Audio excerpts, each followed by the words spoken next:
Join us in this featured garage vlog where the V8 swapped Supra drift car returns home from its cage install. Done by Ernest Hughes of Full Lock Automotive. With that taken care of, we can now begin the chassis and engine wiring. So get your beer, get your popcorn, and enjoy another episode of the V8 swapped Supra drift build!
This episode is really fucked up because I lost about 80% of the footage. Oops. So, here's a short montage of the battery getting mounted with riv certs and enclosed in a Summit Racing battery box. No, they don't sponsor this. Yes, Summit Racing should sponsor this build.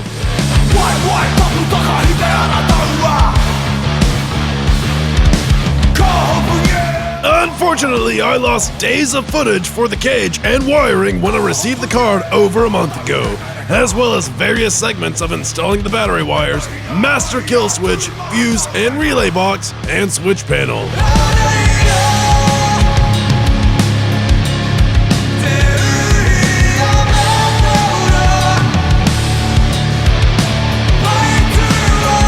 The master cutoff switch is a unit from Pegasus Auto Racing Supplies with the proper resistor grounded to the chassis in order to save the alternator in case the switch has to be pulled while the vehicle is running.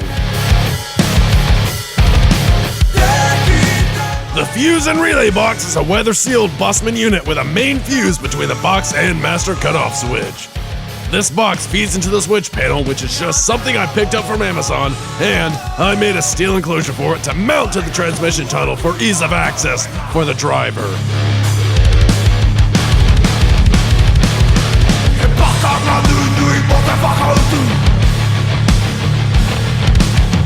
With the master cutoff switch in place, we can test the first interior switch and even charge an iPhone!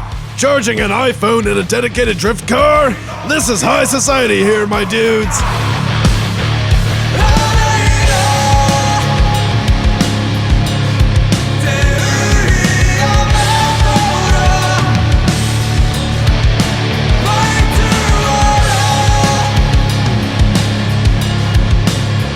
I hate to say it, but that's pretty much all I've got for this episode. Like I said, a lot of footage was lost, and truthfully, I kind of hit a hiatus for working on the Supra.